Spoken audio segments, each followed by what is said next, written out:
Assalamualaikum warahmatullahi wabarakatuh. Izin memperkenalkan diri, nama saya Ilham Jaya Kusuma dengan NPM 2208260106. Di sini saya akan menjelaskan tentang tugas ginekologi saya yang berjudul perut membesar dan keras. Pada topik ini saya membahas patofisiologi perut membesar dan keras. Kemudian ada tiga penyakit yaitu mioma uteri, kista ovarium, dan adenomiosis. Ketiga penyakit ini saya akan menjelaskan dari definisi hingga komplikasinya. Baik, patofisiologi dari perut membesar disebabkan oleh usia, penyakit komorbid, gangguan hormonal, kemudian menjadikan meningkatnya proliferasi pada otot uterus. Kemudian massa pada otot uterus, terdorongnya dinding endometrium, kemudian tertekannya kandung kemih, kemudian perut menjadi sakit, membesar, titik tidak bisa membuang air kecil, tidak bisa menahan membuang air kecil, dan perut mengeras. Kemudian saya akan membahas tentang mioma uteri. Mioma uteri adalah tumor jinak yang berasal dari otot polos rahim. Etiologi dan faktor resikonya idiopatik, kemudian usia lebih dari 30 tahun, obesitas, kemudian menarche prematur dan menopause terlambat.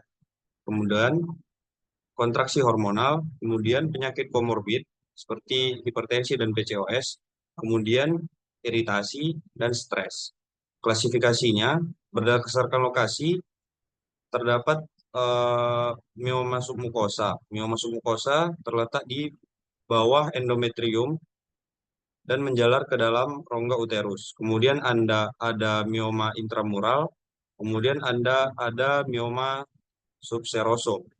Untuk patofisiologi dari mioma uteri, sel-sel yang belum matang pengaruh estrogen, kemudian pecahnya pembuluh darah, kemudian terjadi kontraksi uterus, kemudian perdarahan pervaginaan dan banyak, kemudian kurang volume cairan dan gangguan peredaran darah, kemudian menimbulkan rasa nyeri. Kemudian untuk anamnesis, rasa nyeri berat dan adanya benjolan pada perut bagian bawah, terkadang terdapat juga gangguan haid. Untuk pemeriksaan fisik, pemeriksaan bimanual umumnya terletak di garis tengah ataupun agak ke samping. Seringkali teraba benjolan-benjolan, kemudian pergerakan tumor terbatas atau bebas. Kemudian mioma subserosum dapat mempunyai tungkai yang terhubung dengan uterus. Pada pemeriksaan penunjang itu kita lakukan USG, PA, dan MRI. Pada USG itu didapati tanpa komplikasi hipokoik, isokoik, dan hiporekoik. Kemudian pada pemeriksaan PA, pada makroskopik massa terbatas, tegas, kemudian berwarna putih, putih kecoklatan abu. Pada mikroskopis, sel otot polos berbentuk cerutu ataupun lonjong. Untuk tata laksananya konservatif, eh, mioma kecil dan tanpa gejala tidak memerlukan pengobatan. Kemudian diberikan anti nyeri, NSAID, kemudian anti perdarahan, bisa diberikan anti tranexamat. Kemudian komplikasinya infertilitas, torsimioma, kemudian baik, komplikasinya itu sekarang kita membahas kista ovarium. Kista ovarium adalah pengumpulan cairan yang terjadi dalam ovarium di indung telur dan cairan yang terkumpul dari bungkus oleh selaput yang eh, terbentuk dari lapisan terluar ovarium. Kemudian etologinya gangguan hormon pada hipotalamus, hipofisis, dan ovarium.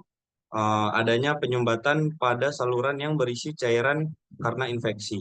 Untuk manifestasi klinisnya eh, didapati asimptomatik, kemudian didapati nyeri, kemudian bila ada dysmenorrhea, kemungkinan juga disertai endometriosis.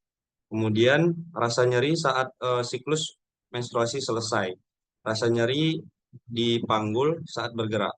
Faktor resikonya usia, status menopause, genetik, obesitas, alkohol, dan pengobatan infertilitas.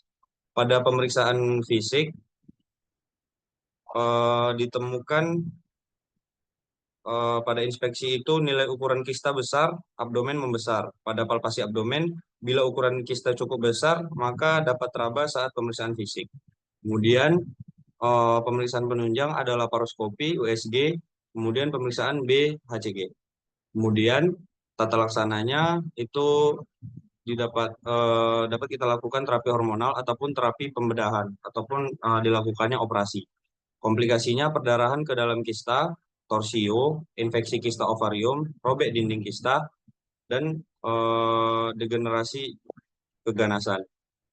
Kemudian kita membahas tentang adenomiosis. Adenomiosis merupakan infiltrasi miometrium oleh deposit endometrium ektopik. Etiologinya pertumbuhan endometrium menembus membran basalis. Kemudian tidak diketahui secara pasti etiologinya. Kemungkinan disebabkan oleh erupsi membran basalis dan trauma berupa persalinan berulang, operasi sesar maupun kuretase. Faktor resikonya usia, menopause, multivara. Kemudian manifestasi klinis sebanyak 50% mengalami menoragi, kemudian sebanyak 30% mengeluh dismenorrhea. Kemudian pada pemeriksaan dalam rahim, rahim itu membesar secara merata. Kemudian pada pemeriksaan fisik ditemukan uterus eh, membesar 2 hingga 3 kali dari ukuran normal. Kemudian nyeri tekan pada dinding uterus. Kemudian pada pemeriksaan penunjang dilakukan histopatologi, kemudian USG transvaginal dan MRI. Tata laksananya pengobatan hormonal GnRH agonis selama 6 bulan, kemudian pengobatan suntik progesteron, kemudian penggunaan IUD, kemudian histerektomi. Baik, terdapat 3 referensi di sana. Ada Fisiologi Female Reproduction 2022 dari PubMed. Kemudian The American College of Obstetrics and Gynecologists, Update in Obstetric and Gynecology 2020.